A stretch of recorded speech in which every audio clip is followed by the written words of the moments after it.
Hello guys, welcome to my YouTube channel.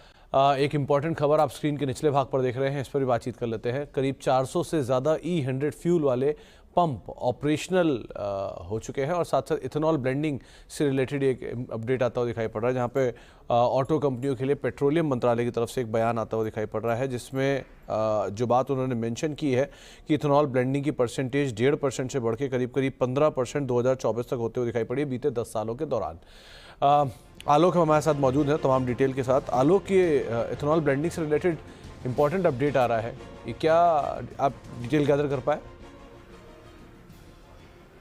बिल्कुल, देखिए, जो पेट्रोलियम मंत्री हरदीप सिंह पुरी ने बयान दिया है उसके मुताबिक जो 15% का जो टारगेट था ब्लेंडिंग का उसको अचीव कर लिया गया है, लेकिन जो 20% का ब्लेंडिंग का टारगेट है एथेनॉल ब्लेंडिंग का, उसे 2025 यानी अगले साल तक अचीव कर लिया जाएगा, ये मंत्री का कहना है। और साथ ही ये भी कहा उन्होंने कि जो E100 यानी कि पूरी तरह से 100% इथेनॉल वाले पंप है वो 400 से ज्यादा, करीब 400 पेट्रोल पंप देश में ऑपरेट कर रहे हैं। यानी कि इस वक्त जो फ्लेक्स फ्यूल से चलने वाली गाड़ियां हैं उनके लिए देश में अच्छा माहौल है।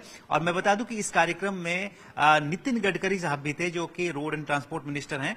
उनकी तरफ से जो बयान आया, उन्होंने कहा कि जब माहौल इस तरह का है, इस तरह के जो फ्लैक्स फ्यूल के आधारित गाड़ियां हैं, तो हम रिक्वेस्ट कर रहे हैं सभी राज्यों के वित्त मंत्रियों से कि जो फ्लैक्स फ्यूल पर जीएसटी है उसको लेकर जीएसटी काउंसिल में सहमति बनाए, जो उस पर जो जीएसटी दर है 28% उसको घटाकर 12% लाने की सहमति बनाए। ये मुद्दा काफी लंबे समय से फ्लैक्स फ्यूल पर जीएसटी घटाने का मुद्दा अटका हुआ है। लिहाजा नितिन गडकरी ने एक बार फिर कहा है कि सभी वित्त मंत्री जो राज्यों के हैं वो जीएसटी काउंसिल में अगर सहमति बनाते हैं 12% के लिए, तो ये बेहतर रहेगा और देश में जो फ्लैक्स फ्यूल से चलने वाली गाड़ियां हैं उनके लिए एक बेहतर माहौल बन पाएगा।